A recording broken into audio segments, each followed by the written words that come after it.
This is the worst attack on this republic in modern history, period. And that is Fox News host Mark Levin calling the FBI raid on Trump worse than 9/11, which killed 3,000 people, and Pearl Harbor, which killed 2,400 Americans. And it's not just an attack on Donald Trump.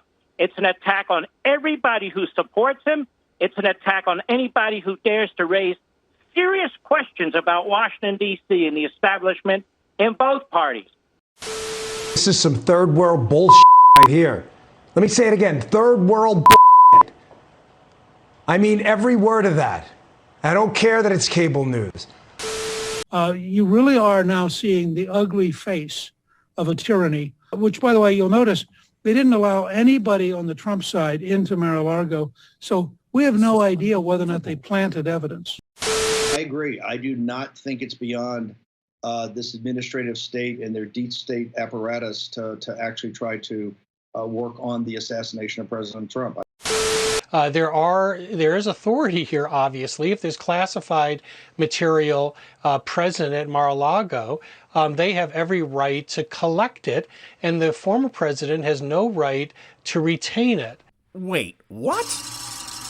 They have every right to collect it, and the former president has no right to retain it. Damn you, Jonathan Turley. Conservative media was in total conspiracy mode until you came along. In all seriousness, the lunatic freakout on the far right over the FBI raid has obscured some legal realities about the Trump investigation.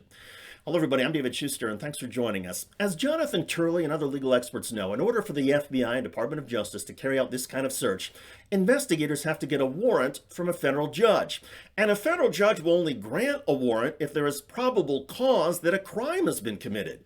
Judges, along with federal prosecutors, demand an even higher threshold when you're talking about a public official, never mind a former president of the United States.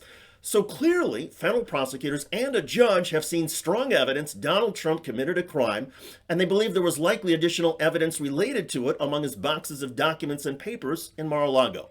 Now, a copy of the warrant is always left behind at the residence or place that was searched.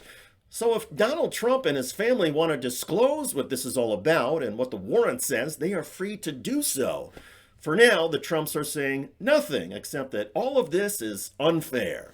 Go figure.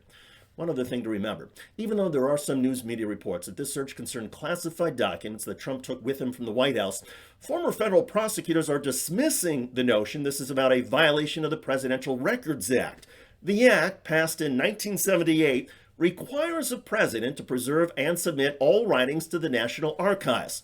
However, legal authorities are all over the airwaves pointing out that a lingering dispute over documents and records would not spark a federal raid.